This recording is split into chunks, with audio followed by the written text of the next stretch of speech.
കോടതിയിൽ ഫ്രഷ് കട്ടിന്റെ പ്രവർത്തനം സംബന്ധിച്ച് റിപ്പോർട്ട് സമർപ്പിക്കും.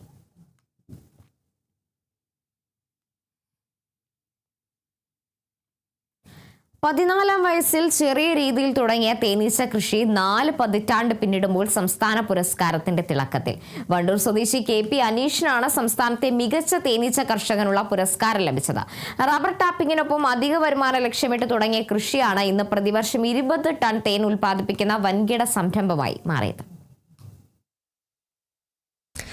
റബ്ബർ ടാപ്പിംഗ് തൊഴിലാളിയായിരിക്കെ ഒരു അധിക വരുമാനം എന്ന നിലയിലാണ് വണ്ടൂർ സ്വദേശി KP അനീഷ് തന്റെ 14-ാം വയസ്സിൽ തേനീച്ച കൃഷിയിലേക്ക് തിരിയുന്നത്. തമിഴ്നാട്ടിലെ മാർത്താണ്ഡത്തു നിന്നെത്തിയ തൊഴിലാളികളിൽ നിന്നായിരുന്നു ആദ്യ പാഠങ്ങൾ. ഏതാനും പെട്ടികളിൽ തുടങ്ങിയ പരീക്ഷണം ഇന്ന് അനീഷിന്റെ ജീവിതം തന്നെ മാറ്റിമറിച്ചു. ഭാര്യ നിമിഷയുടെ പിന്തുണയോടെ തുടങ്ങിയ നാച്ചുറൽ ഹണി പ്രൊഡക്ട്സ് എന്ന സ്ഥാപനവും നിലമ്പൂർ ഹണി എന്ന ബ്രാൻഡും ഇന്ന് വിപണിയിൽ സജീവമാണ്. പ്രതിവർഷം 20 ടണ്ണോളം തേനാണ് ഇവിടെ ഉൽപ്പാദിപ്പിക്കുന്നത്. കേരളത്തിന് പുറമെ കർണാടക, തെലങ്കാന, ആന്ധ്രാപ്രദേശ്, ഗോവ തുടങ്ങിയ സംസ്ഥാനങ്ങളിലേക്കും ഇന്ന് അനീഷിന്റെ ബ്രാൻഡിലുള്ള തേൻ എത്തുന്നുണ്ട്.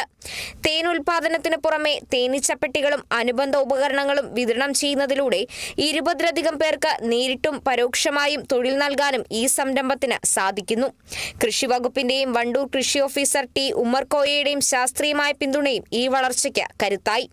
4 പതിറ്റാണ്ടിന്റെ കഠിനാധ്വാനത്തിലാണ് ഇപ്പോൾ സംസ്ഥാന പുരസ്കാരത്തിലൂടെ അർഹിച്ച അംഗീകാരം ലഭിച്ചിരിക്കുന്നത്. തേനീച്ചക്കൂട് ഏകദേശം 2000-ലധികം 2500-നടുത്ത് ചെയ്യുന്നുണ്ട്. ചെറുതേനീച്ച കൃഷി ഒരു 1000-ഓളം ബോക്സുകൾ ചെറുതേനീച്ച കൃഷിയും ചെയ്യുന്നുണ്ട്. കുടുംബത്തിന്റെയൊക്കെ സപ്പോർട്ടാണ്. പിന്നെ കൂടാതെ നമുക്ക് ഹോർട്ടികോർപ്പിന്റെ അതുപോലെ കേരള കൃഷി വകുപ്പിന്റെ, കേരള സർക്കാരിന്റെ കൃഷി വകുപ്പിന്റെ ഒക്കെ നല്ലൊരു സപ്പോർട്ട് കിട്ടിയത് കാരണത്താലാണ് നമുക്ക് ഇപ്പം ഒരു അവാർഡ് കിട്ടിയിട്ടുള്ളത്. ഈ ഒരു അവാർഡ് കിട്ടിയതിൽ വളരെയധികം സന്തോഷമുണ്ട്.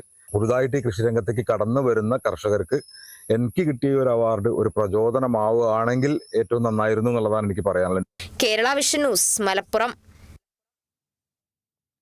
മുതലപ്പുഴയിൽ കായലിൽ വീണ് കാണാതായ മത്സ്യത്തൊഴിലാളിയുടെ മൃതദേഹം കണ്ടെത്തി. അഞ്ചുതെങ്ങ് സ്വദേശി പ്രവീണിന്റെ മൃതദേഹമാണ് കണ്ടെത്തിയത്. അപർണയുണ്ട് വിവരങ്ങളുമായി. അപർണ, എന്തായാലും ഇന്നലെ കാണാതായ പ്രവീണിനെയാണ് ഇപ്പോൾ മൃതദേഹം കണ്ടെത്തിയിരിക്കുന്നത്. എങ്ങനെയാണ് കൂടുതൽ വിവരങ്ങൾ?